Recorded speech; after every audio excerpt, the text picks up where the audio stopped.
This is what I have found out after watching this trailer frame by frame. Look at the reflection on water and you will realize that this is Paul Atreides. His hair is much bigger than we have seen last time by the end of chapter 2. This event of Paul Atreides with Shani talking about their possible daughter took place probably a few months before the final battle. This guy in the footage is also Paul Atreides, and I have a feeling that it is also an event before the final battle in chapter 2. The daughter's name has been kept as Ganima, and even though the trailer didn't show the girl, I have found out that Ida Brooke is playing the role as Paul's daughter. My god, that is such a perfect casting. She looks like a mini version of Zendaya. Shani said that if it's a boy, he will be named as Leto Atreides, and this 17-year-old actor named Nakua Wolf Momoa will play the role of Leto Atreides. So it is confirmed that Shani will have twin babies in the movie. Judging by the dress, these are the men of Stilgar. Yeah, remember that superstitious optimist? This is the ducal signet which belonged to Leto Atreides. It was given to Paul Atreides, and it seems like Paul is giving it to Chani probably before he went after Baron Harkonnen. By the way, come say hi to me on Facebook. There are plenty of trees behind the Legion of Paul Atreides, and judging by the fact that Arrakis almost has no trees, this is probably another planet Paul goes for invasion. You know who this cutie pie is. Alia Atreides, the only sister of Paul Atreides. It seems like Princess Irulan is going to meet a mysterious figure to send a message, and this is the mysterious guy. His name is Scytale, and who is the dark entity behind him? Well,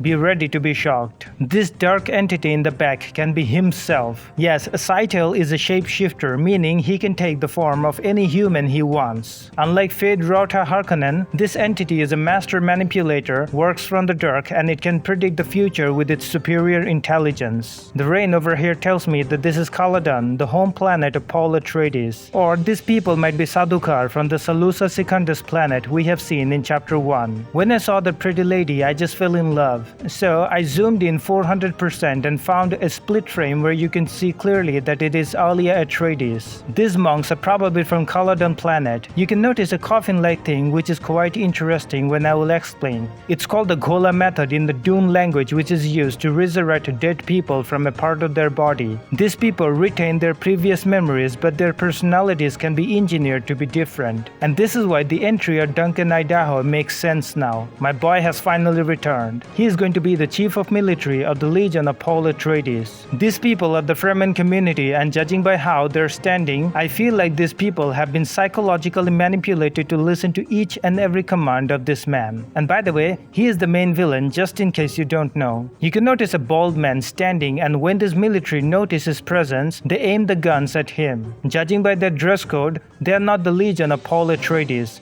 They are enemy personals. So this guy is probably Paul Atreides, and this place is probably Arrakis based on the visuals of sand. They have done it. They have done it again. They have recreated this scene from chapter 2 in chapter 3 again. Bravo. Warner Brothers thought we wouldn't notice that thing, huh? This knife belonged to Lady Jessica at first, and now it is probably in the hand of Paul Atreides, which means Chani and Paul may have a deadly fight between each other. And as you can see, the fight scene is going to happen on a sandworm. That was very predictable. Anyways, come say hi to me on Facebook. Let's talk more about movies and TV series.